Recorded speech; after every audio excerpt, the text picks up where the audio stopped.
আসসালামু আলাইকুম সুপ্রিয় ভাই ও বোনেরা, আশা করি সবাই ভালো আছেন।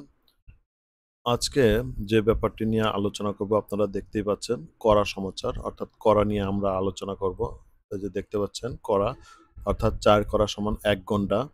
তো ৪ কড়া সমান ১ গন্ডা হলে ১ কড়া সমান কত, ২ কড়া সমান কত, ৩ কড়া সমান কত, এগুলো কিভাবে বের করে সেটি আমি আপনাদেরকে আজকে দেখাবো। কারণ জমি পরিমাপের ক্ষেত্রে আমাদের এই কড়াকে বেশিরভাগ সময়ই আমাদেরকে গন্ডাতে রূপান্তর করতে হয়। সেই হিসেবে আমরা কড়াকে গন্ডায় কিভাবে রূপান্তর করব আপনাদের দেখাবো আজকে। তো এখানে আপনারা দেখতে পাচ্ছেন যে ৪ কড়া সমান ১ গন্ডা।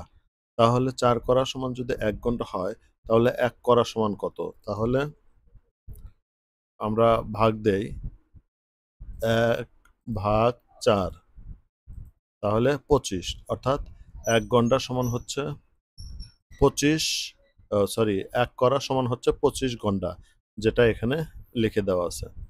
খেয়াল করুন, খেয়াল করুন। অর্থাৎ ১ কড়া সমান হলো ২৫ গন্ডা। তো ঠিক এ উপায়েই আমরা অন্যান্য কড়াগুলো বের করব। তাহলে ১ কড়া সমান যদি ২৫ হয়, ০.২৫ হয়, তাহলে গুণন ২ কড়া বের করি, তাহলে গুণন ২, তাহলে দেখুন ০.৫০ গন্ডা। তাহলে ২ কড়া সমান আমরা পাচ্ছি ২ কড়া সমান আমরা পাচ্ছি হচ্ছে ০.৫০ গন্ডা। তাহলে আমরা ৩ কড়া সমান কত পাই এটাও আমরা দেখি। আমরা জানি ১ কড়া সমান কত? ০.২৫, তাহলে গুণন ৩, তাহলে ৭৫, তাহলে খেয়াল করুন আমরা ৩ কড়া সমান পাচ্ছি হলো ০.৭৫ গন্ডা।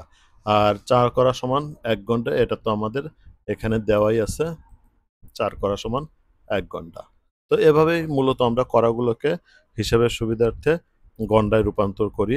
এটা খুবই কাজে লাগবে যখন আমরা জমি-জমার হিসাব করব এবং বিভিন্ন ব্যক্তির অংশ বের করব গন্ডাতে, তখন এটি ভীষণ কাজে লাগবে।